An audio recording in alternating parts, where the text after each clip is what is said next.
This broadcast will start in 15 seconds. This broadcast will start in 10, 9, 8, 7, 6, 5, 4, 3, 2, 1. The Voice of Stockton. For more information on The Voice of Stockton, go to thevoiceofstockton.org.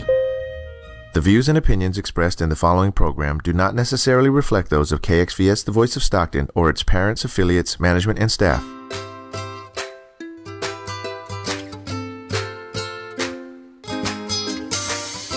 morning, Stocktonians, and welcome to Tales and Tips. Today I am so honored to have two experts on the Community Center for the Blind. We are going to be talking with Elsie Harada and Matthew Morgan, and they're going to talk about this amazing organization that helps people that are visually impaired in San Joaquin County, and they have some important events coming up as well. Let's start with Matthew. Take it away. Morning, Julie. First up, thanks for having us. And I'm going to just go ahead and pull these off. Okay. Thanks for having us. We're having our Dining in the Dark, second annual Dining in the Dark, coming up on October 15th at the Church of the Presentation. It's going to be a wonderful experience. My parents went last year. They had a blast. It's all about removing your senses so you can appreciate what it's like to suddenly go visually impaired. Many people weren't able to go through the entire dinner without their sleep shades on, and my parents actually stuck through to the end. It was really cool to watch them experience it. We serve up a great dinner. Starts at 5:30, and we have a bar and everything else to get everybody in the mood for a fun night. Great. And what type of dinner is being served? We're going to be serving a steak dinner. Awesome. Excellent. And how much are tickets? How do people get them? They can go online to our website, communitycenterfortheblind.org, or call us at 466-3836. Tickets are $75 a piece, but all the proceeds go to the Blind Center and help the community that we're involved in. And I didn't get to go last year, but I heard so much about this event, and I love the idea that you are enabling people to really experience and understand how difficult it is to go through just day-to-day things and have visual impairment, and people don't realize. And I think we take so many things for granted, and I think it really highlights that, and it's awesome. It makes so much sense that your organization is doing this. Let's back up a little bit and talk about how long your organization has been in Stockton. Well, we're coming up on 70 years now. We just passed Wow. 69. We're at 69 right now. So, yeah. So we've been around since 49, I guess it is. Yeah. You actually mentioned how hard it was for people that are blind or visually impaired to actually be able to do normal everyday tasks, and that's literally our business. We help those that are in our community figure out the tips and tricks and navigations of the sighted world as a blind individual. So whether it be pre-cutting your food to find out what it is, telling people where on having a sighted individual tell a blind person where something is on a plate of food. So your steak's at 2 o'clock, your peas are at 6 o'clock. Those are all little things here and there that are just assistive to the blind community, and we teach everybody how to ask for it and how to do it. And you also help, we should point out, a whole range of people with different levels of impairment. Yes. Myself, I was a client at one point, turned volunteer, then employee. So Awesome. I have a visual impairment, getting worse by the day, but it's helped me live through life and know that there's steps to get through to be able to survive in the sighted world going forward. Well, and no one speaking to you or watching you would know that you had any visual impairment. No, generally not, and that's always the clincher. Nobody ever thinks the blind guy's a blind guy. Which is pretty amazing. But I mean, that shows how much you've been able to adapt, and I think that also gives other people hope. And to me, that's a really important thing that your organization does. It gives people hope, it gives them support, and it gives them tools so that they can function and maximize what they're able to do. Yeah. And where are you located? You recently moved. Yes, we moved to 2453 Grand Canal Boulevard, Suite 5. It's right next to, what's the name of the hotel? Hilton. The Hilton. I always can't remember which one it is, but we're right off March Lane now, and a lot of good little places to go and eat right around us, so it's a nice little change for us. All right, and then let's now transition. Let's talk to Elsie. And what amazes me about you is you volunteer all over the community. I see you everywhere, and I love it. And you are always so there. You smiled. You're always happy. You're always joyful, and you're always helping others. Well, thank you, Julie. Again, thank you for having us here. I do want to say that since we're talking about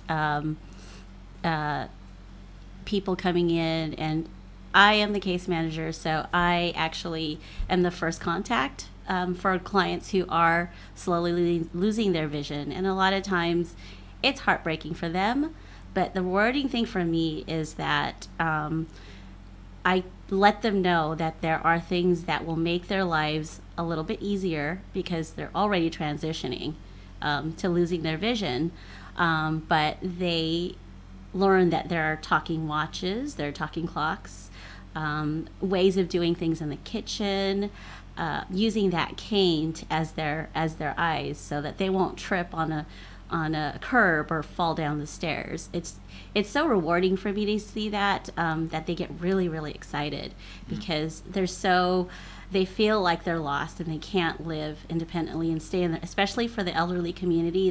They feel like they can't stay in their home anymore.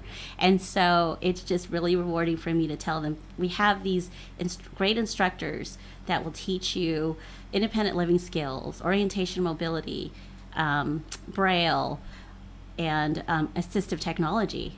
And then, we have our social programs that has support group, and support group has grown since we've moved from the old center to March Lane, has grown, I think I want to say 200%.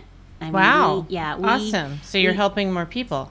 Right. It was a positive move. Our clientele, they go through Department of Rehab for employment services. We have our youth program with Work Innovative Opportunity, program. So we do that. We have OIB, which is older individuals who are blind for 55 and older. And the clients who kind of fall between, we do give them free services. And so that's why Dining in the Dark is a really important fundraiser for us, because all those proceeds go back to the center for our clients to serve this community. And it goes back 100%. Yes. That's awesome. That's huge. And I love what you were saying about giving people independence. And I would think also that you're connecting people to other people that understand the experience and what they're going through. Mm-hmm. The support group has been great. It's not a clinical support group, so it's everyday people coming in and talking about, we pick different topics, or they give a suggestion of what they would like to talk about. And we run with it, and they feel so much better because they're not alone. Mm-hmm. Mm-hmm. And what hours is the center open? We are open from 8:30 to 5, Monday through Friday. And we have our instruction going on every day, and social programs Tuesday, Wednesday, Thursdays. Awesome. And can you just walk in? Do you have to sign up? And how do you sign up? To become a client, you do have to, you can walk in or give me a call or email me, so we can do an intake, which is going through paperwork, signing releases, like permission to photograph, medical releases, just because we do need to, some simple medical information. Mm-hmm. And then after all that paperwork is done, they become clients either for instructional services, social programs, or both. And they, a lot of times a lot of times they'll go in for assistive technology because they get really excited. I can use an iPhone, I can use an Android phone. Mm-hmm. And then because they are kind of hesitant about independent living skills, which is, learning how to cook with different options, because they'll come in saying, I know how to cook, but when you lose your vision, you have to do things in a different way. You can still do it, but so when they learn that all these things are there, they usually sign up for the rest of it. Awesome. So, Excellent. And how many people are you serving in the community? in an annual basis, we've grown like 150% since we moved here. Awesome. And so we've got old clients coming back in. We've got new clients who are slowly losing their vision, and they find out about us. And it's amazing, after 69 years, I think the internet is like the greatest thing, because when they call, I ask them how they found out about us. And a lot of times it's a family member looking up, blind centers, and we come up on the internet and they call us. Or somebody who's had services with us will let them know, go to the blind center. So, because we serve all of San Joaquin County, which is a Awesome. pretty big area. So how many people do you think you're serving on a weekly, monthly, or annual basis? On an annual basis, between 175 to 200. Awesome. Excellent. And how do you differ from other organizations such as the National Federation for the Blind? I think for us, we are we're a training agency, and we want to keep it non-political and non-religious. So we serve everyone of all denominations. Awesome.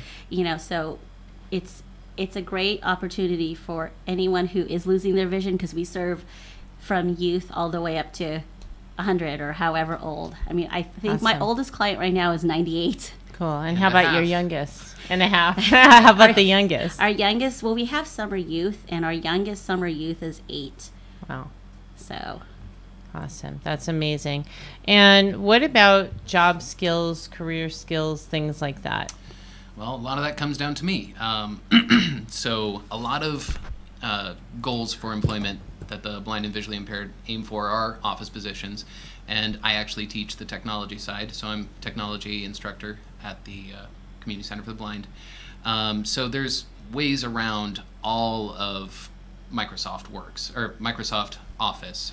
So with everything, you can get to anything with a mouse, you can get to with a keyboard. So everything's available, and all you have to do is know the few keystrokes to get you there, rather than going, okay, where is it on the screen? I can't see it anymore. Or there's screen magnifiers that help people that Awesome. can't see the little nitty-gritty details on the screen. So we're able to magnify the screen in high resolution and bring all the images nice and clear, and that way people can use what remaining vision they have left to assist them with the tasks. And are you able to, let's say someone wants a talking phone, or you mentioned, I think, a talking alarm clock and some other things. Are there governmental agencies that offer these to people that are visually impaired, and do you help them to get the equipment? Well, as far as the phones go, I think some Obama phones that are still out there are the Android phones, which are voice assisted. So every Android phone, every iPhone that's on the market today, you can turn on speech and it works. They Awesome. all operate the same way. Well, Android operates one way, iPhone operates another, but they all have the same kind of gestures and commands, and you can access the entirety of the screen just based on a couple of flicks. Awesome. Wonderful. But with the talking watches and talking clocks, that is independent living skills. So that's where myself, I come in, and also Joni, who is our independent living skills instructor and O&M instructor. She is certified, and she has been with us for 41 years, going on 42. So with independent living skills, we get those things going. When you were asking about job, that's where we talk about dressing properly, presenting yourself properly, and some of our workshops we do for the youth up to 22. We do have one coming up in December, where we will be talking about either going to college or writing a resume for a job. So we do some of those things in workshops with our younger generation. Awesome. And what other organizations do you work with? We work with San Joaquin County Health Plan of San Joaquin. We also work with San Joaquin County. There's so many acronyms. San Joaquin County Office of Education. We're part of CELIT. We One of our employees is part of the board on Braille and Talking Book Library. And Matt just recently got accepted into, what was it again? The Mayor's Disability Task Force here in Stockton. Yeah. Awesome. Very cool. So- Excellent. So not only are you guys involved in the center itself, but you're doing community outreach. That's Yes. great. And we work with Lions. And you Yes. way. Yes. Yes. You guys definitely work with Lions, and visual impairment is one of the things that we're concerned about. So, and it's awesome that to hear that you have been able to help more people with changing your location. That's excellent. We also work with the kids in San Joaquin County, and we have one of our instructors that we contract out, and she works with the younger kids. So there's where some of our younger folks get help in school too. So. Awesome. And earlier you mentioned that someone could contact you by email and by phone. Did you want to give that contact information? Is it the info one Uh, for the email? Yeah, info. So it's So it would be info@communitycenterfortheblind.org. It's a very nice long domain name for you to type in there, but it's info@communitycenterfortheblind.org. Or our phone number is 209-466-3836. extension 201. That's for Elsie. Awesome. Excellent. And what about guide dogs for the blind? So they're located out of Albany. Albany? Okay. But they're based out of the Bay Area, and Is it Albany? No, that's No. orientation. that's starts with an So R. it's San Rafael? Is it San I think that's Rafael? it. Yeah, I think it's San Rafael. But, It's in the Bay Area. Okay. They come and do presentations with us from time to time, but we're not part of the puppy raising program. We do help refer people over to that organization that does help people get a guide dog, but it's not what we focus on. We focus on the direct training with the aspects that we can train directly with. Well, I will clarify because people do call me and say, "Well, I'm losing my vision. I want to get a guide dog." You need to be able to have some orientation and mobility, which is traveling through the community safely with a cane or without, using binoculars or different devices. I mean, they extensively do interviews, and they come to your home and they see how you live. So unfortunately, it's a myth that because you're blind, go get a dog. Because I get that a lot from people. And so that's where we would come in, using orientation and mobility as part of their training, so that they will have a year of experience and can cross it, because they've got to be able to cross the street themselves before putting a dog in the situation, because then the dog has different commands that you would give them. But that doesn't happen overnight. So you would have to have some good orientation and mobility skills. And I'm glad you brought up mobility, and I was going to ask you, so how do people get to your facility? What if they're not mobile? Well, San Joaquin County has a pretty good RTD system. The Hopper 4 and the 454? Or is the Hopper 545 and the 1. So there are 3 buses that go there. But to start with orientation and mobility, Joni does to go to your home and do an assessment, and then she kind of sees how safe you are in the way you cross the street, or even just coming out of your home, or even navigating within your home, because a lot of times there's that fear of moving around and I'm going to knock things over, I'm going to fall. So she does an assessment first, she does come go to their home for that, and then once that person is ready, she takes them out into the community, shows them how to use the bus system, and even comes to our center that way. Awesome. And she goes with them. So Wonderful. And to answer your question, a lot of our clients actually get in with Dial-A-Ride, which is through San Joaquin RTD. So they call a phone number and they get a ride in and get a ride home from door to door. Wonderful. Awesome. So that's separate from a bus. That's a car. That is, it's, car, van, or bus. Yeah, Depending on what it's their RTD or Dial-A-Ride is contracted through different companies. So you could have your own business and be driving, but you're contracted through Dial-A-Ride RTD. They're all connected somehow. Wonderful. So yeah, there are definitely different options for transportation. Great. And how does someone reach Dial-A-Ride?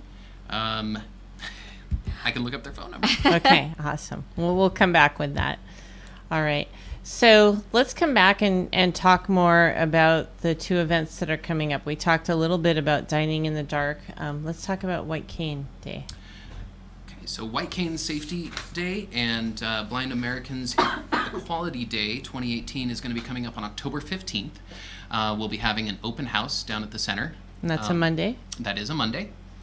So we'll have an open house. We'll have some local representatives from other centers and vendors that deal with blind services, and they'll be setting up some tables with us just for informational purposes for people that are new to the community that want to check us out.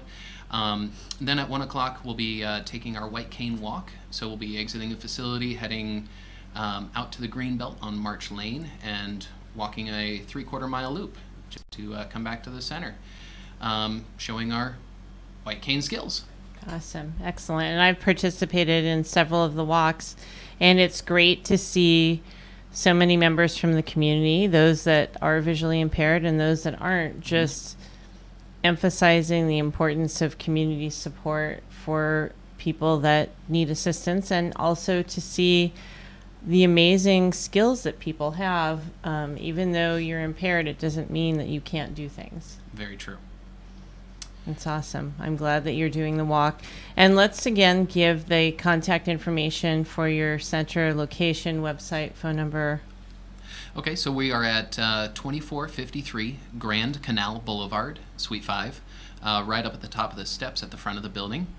Our phone number is 209-466-3836. That's the main line. Then there's a directory of extensions if you need.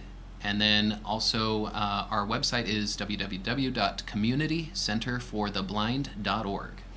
Awesome. And I was going to ask each of you, if you're comfortable, if you would share how each of you began helping so much with the center and what the center has done for you, and maybe a special story about what you've seen it do for others. Okay. I guess I'll start. Well, for me, I lost my position when I found out I was going blind with my prior job, and I got in contact with the Department of Rehabilitation and the Community Center for the Blind, same day actually, and after a few months of me fighting my old job trying to keep it, I ended up getting a call from Joe down at the Department of Rehab saying, hey, try volunteering at the community center. Maybe you might learn something since you're into computers. I said, okay. I learned there is so much to learn about access technology, we call it. It's just different ways, methods, and softwares that help blind or visually impaired people access a computer. Whether it just be pushing 2 buttons or using the full keyboard, you can generally navigate most situations on a computer, whether you're blind or visually impaired or have other multiple disabilities.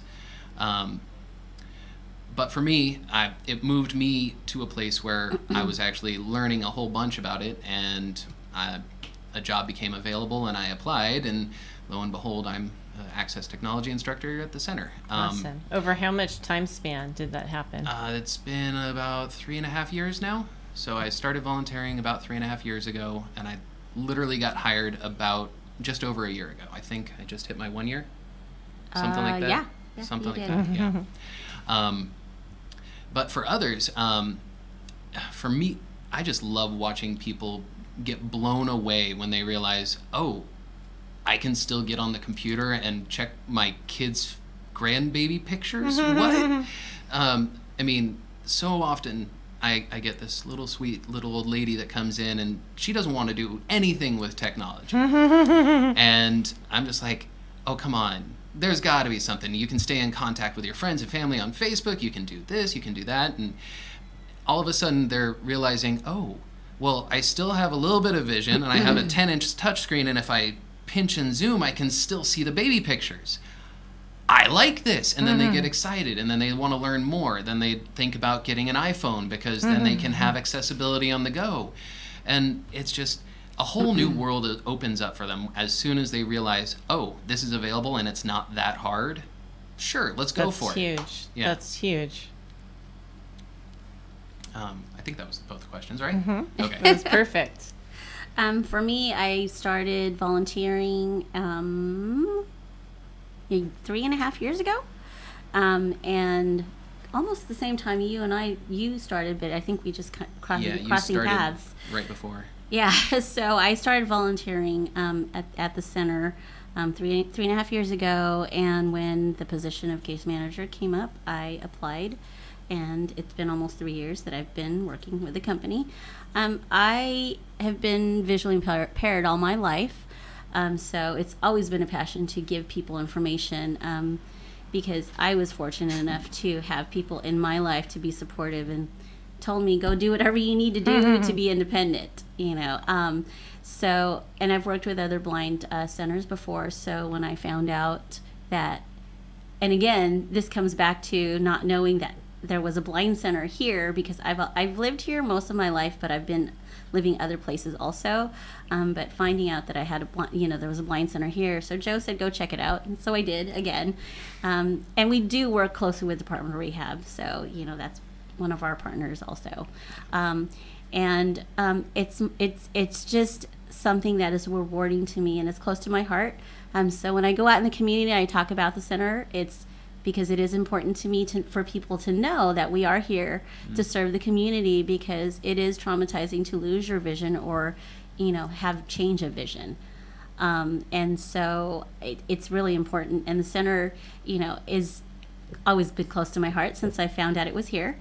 I think the most rewarding thing for me is just watching all the different clients that come in and realize I can stay in my home or be independent, and all the little toys and gadgets we can show them, and different techniques, and we all have different ways of doing things, and so like I still learn from I do my own cooking and cleaning in the house, but someone can mention something, how they do something, and I'll pick it up. So even if I've been doing something so simple my way, I might pick up someone else's because they have a new way of doing it. Awesome. So it's a learning process, but also very rewarding. And I'm going to ask, and thank you for sharing, and both of you making it so personal. Do you think it's harder or easier if you are born blind versus having blindness happen at some point in your life? Personally, for me, I'm just glad that it happened later, because that gave me 30-something years of good vision, where I was able to experience a lot, and I can remember it in the future. Whereas some people that have had my same disease hate it. So, I mean, it's up to the person. It's not one of those things that is better than or worse than. It's all about the situations. Okay. And it stinks, but honestly, I don't think I would ever have liked to have been born with an impairment, a visual impairment. I mean, I was born with a mental impairment. I think for him too, he has a really good support system. Yeah. So yeah. I would think it would be so shocking, because if especially you mentioned you lost your job and your whole way of life changes, whereas if you, like Elsie, that's all I don't know, how do you feel? It's funny, because being blind my whole life, my sisters, they should know that sometimes you need to tell me that something's coming up. They forget, which is normal. I mean, I don't hold them against that, but because I've gone through life and done things with them, and with low vision, sometimes they forget that I have a vision issue, and they'll forget to tell me little things like, oh yeah, there's some steps coming up ahead, if I didn't see it with my cane or whatever, so for me, I think there is advantages of having low vision as opposed to someone who's totally blind from birth, because learning from experience with some of the clients who've never actually seen in their whole life, it's hard for them to imagine what the color red feels like, because you're saying it's hot, or the sun is hot, but you can feel it, but you don't know it's yellow. So like he was saying, he actually can remember it in his mind, the things that he's seen. And same for me, I know what certain things look like. So if it's on the TV, sometimes I wouldn't even have to look at it, because I know what it looks like, like an ocean with with the waves coming in. But for someone who is totally blind, it's definitely different, because they haven't seen it, so you have to be a lot more descriptive. And for them, it's the sense of touch. So if they can touch it, obviously you can't touch a hot stove, but if they can touch it, it's going to be more advantageous for them. All right. Thank you. And thank you for being so open.